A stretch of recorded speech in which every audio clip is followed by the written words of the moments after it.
आज का जो हमारा टॉपिक है जिस पर हम बात करने जा रहे हैं उसको कहते हैं रूट कनाल ट्रीटमेंट। एक कॉमन मैन या एक ले मैन के लिए ये वर्ड काफ़ी अजीब है, रूट कनाल ट्रीटमेंट, और उसको समझने में काफ़ी वक्त लग जाता है। और डॉक्टर हजरात चूँकि ये एक मेडिकल टर्मिनोलॉजी है, उनको फिर इस पर वक्तन उनको मरीज़ को समझाना पड़ता है कि ये बेसिकली है क्या चीज़। तो आज हम आपको आसान अल्फाज में बताते हैं कि रूट कनाल ट्रीटमेंट किसको कहते हैं, ये क्यों होता है और ये क्यों करवाना ज़रूरी है। जब दांत पे कीड़ा लगने का अमल स्टार्ट होता है या गलने सड़ने का अमल स्टार्ट होता है तो बेसिकली हमारे दांत की 3 इम्पॉर्टेंट लेयर्स होती हैं।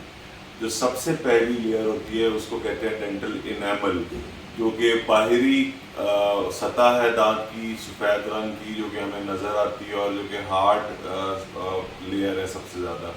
जो केरीज होती है या जो कीड़ा लगने का अमल है वो सबसे पहले एनामल को इफेक्ट करता है।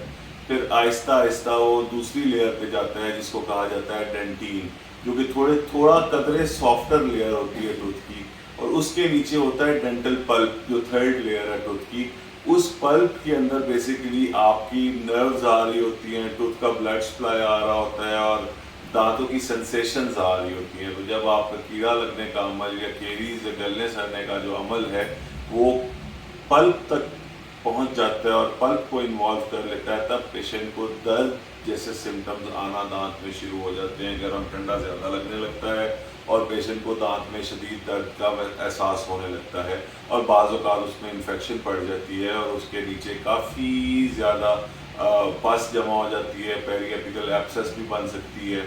और उस सूरत में जब पेशेंट डॉक्टर के पास रिपोर्ट करता है तो डॉक्टर एक्सरे करते हैं और एक्सरे करके ये डिटरमिन करते हैं, देखते हैं कि ये जो गलने सड़ने का अमल है या ये जो इन्फेक्शन है इसका बेसिकली एक्सटेंट कितना ज़्यादा है, ये कहाँ तक पहुँची हुई है। अगर तो पल्प को इन्वॉल्व कर रही हो तो मोस्टली डॉक्टर आपको रूट कनाल ट्रीटमेंट का मशवरा देते हैं।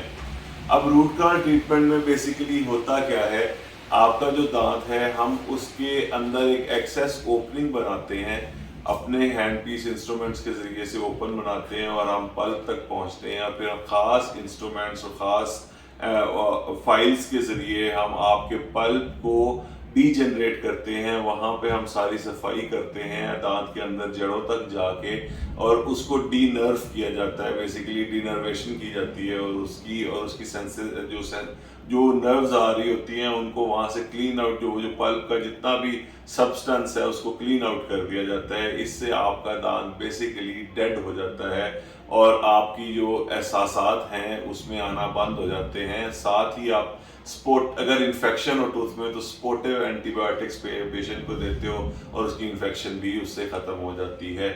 और फिर उसके बाद उसके अंदर जड़ों के अंदर एक हमारे पास स्पेशल मटेरियल्स होते हैं जिससे हम जड़ों की अंदर तक दांत के अंदर भराई कर देते हैं और उसके बाद हम उस दांत को समझ लेते हैं कि ये दांत अब सारी उम्र के लिए पेशेंट का महफूज हो गया है। अब इसमें दोबारा दर्द होने के इम्कान बहुत कम है अनटिल एंड अनलेस या तो रूट कनाल ट्रीटमेंट सही ना किया गया हो या कोई शदीद उसके पेरिडोन्शियम को या उसके होल्डिंग स्ट्रक्चर को कोई नुकसान ना पहुंचा हो। तो ये बेसिकली एक रूट कनाल ट्रीटमेंट का अमल है और इसको अक्सर लेमैन को समझने में काफ़ी प्रॉब्लम होती है और उसको ये समझ नहीं आ रही होती कि रूट कनाल कहते किसको हैं। और आज हमने आपको इंतहाई आसान और सीधी टर्मिनोलॉजी में, लफ्ज़ों में, अल्फाज में ये समझा दिया है कि रूट कनाल ट्रीटमेंट किसको कहते हैं। और रूट कनाल ट्रीटमेंट करवाने में बिल्कुल भी झिझकना नहीं चाहिए। ये कोई ऐसी चीज़ नहीं है जिससे आपके दांत को कोई नुकसान हो, उल्टा आपका दांत महफूज हो जाता है और बाकी मानदा उम्र के लिए आपका साथ देता है।